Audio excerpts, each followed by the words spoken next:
I'm JJ Thomas, and this is Jessica Calderon.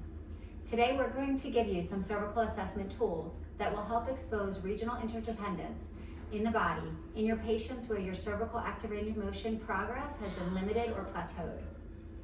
What we're going to do is teach you how to check cervical active range of motion in various positions of the body or with changing certain factors that, again, will expose other areas that might be contributing to the limitations or lack of progress in the cervical region. So what we're going to do first is look at Jess in standing, and anytime you check in each of these positions, make sure you standardize the position. So for Jess, I'm going to ask you to put your feet together or knees together, whichever is first, and make sure it's consistent each time. Shoulders are relaxed at your side. Good. So pretend I'm not like analyzing your posture, because people immediately will be like this, and that's not their real posture. We want them in their relaxed posture. So Jess looks great. From here, I'm going to check your active range of motion. I'm going to have you look into flexion. Great. Back to center. Look up as far as you can. Good. Back to center. When they look up into extension, make sure that their mouth doesn't open. If they have an upper cervical restriction, they're often going to just automatically open their mouth to take the pressure off that, and that will highlight another area that you may want to look at in the TMJ potentially. If they do that, have them repeat, make sure the teeth are closed when they look up next time, again, to standardize each process. Now we're going to check rotation, so look to the right for me. Good, center, and look to the left. Excellent, back to center.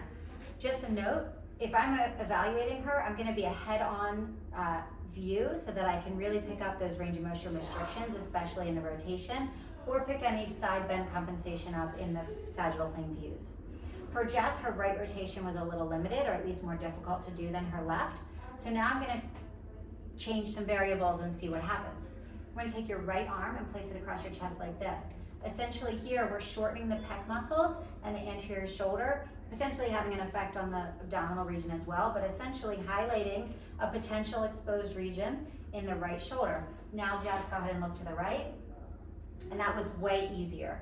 So what this does for us is it shows us that if we've been working on her neck and we keep lacking progress, or she can't retain the gains we've made, then we may need to really highlight this right anterior shoulder. From there, we're going to check another position. Sit down for me. When you check the sitting posture for active range of motion in the neck, what I want you to do is standardize by having their hips and knees at 90 degrees. This way we know every time we retest, we're going to test the same thing. From here, Jess, we're just going to go to rotation to highlight this. So look to the right, center, and left. Good. So right was difficult again. What I want to see here is, does it get better or does it get worse?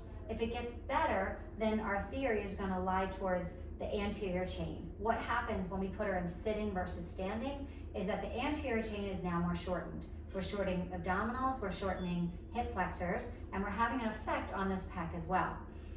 So if it improves, then again, we're going to check that abdominal region, check the hip flexors, do something to affect that, and retest the motion.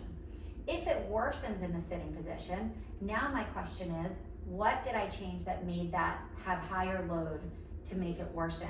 What we've changed here is we've put more load into flexion on the lumbar spine and a little bit into the thoracic spine. So what I would do then is, if her cervical active range of motion worsens when she's sitting, I'm going to look at the lumbar spine a lot more closely and see if there's any changes we can make there. The third position I want to show you is in supine. So now I'll just keep your knees up just because it's more comfortable, and a lot of people will be lordotic if they have anterior hip tightness, but I don't want that to affect her cervical test. So in this position now, I'm just going to have her active range of motion rotation and the other side. And Jess does improve in supine versus standing. So now we've got two factors for Jess. We've got right anterior shoulder, but we also have this is a core stability deficit. I have it too, it's okay. So if their range of motion improves in supine versus sitting and standing, what it tells us is that now her core doesn't have to stabilize to support her neck to rotate. When she's standing and sitting, her spine is not essentially stable against gravity, so her neck locks down, not feeling safe to move. So I would definitely highlight more work on Jess's anterior abdominal region and work on core stability patterns, including shoulder core stability patterns.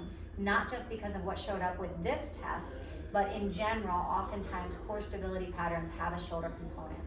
So we'll teach you in successive YouTube videos how to tease out other shoulder components like this. But essentially, hopefully we're arming you with other, you can sit up, Jess, arming you with other ways to test and assess your patients to really get them to that 100% level. A key point that I hinted on, but I want to just really take the moment to acknowledge, is that in order to know if you're on the right track and to prove that your patients that you're on the right track, retest is critical here.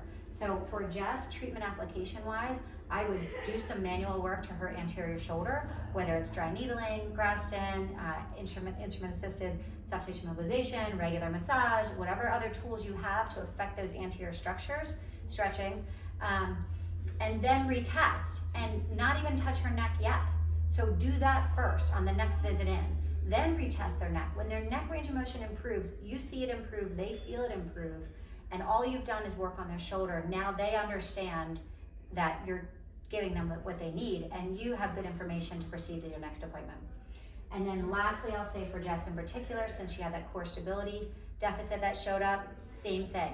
We would do some core stability work, whether it's through exercises or through manual techniques to work on efficiency of muscle firing, and then retest and see how she does. So hopefully you find this helpful. Let us know if you have any questions, give it a try, and we look forward to hearing from you and working with you more in the future.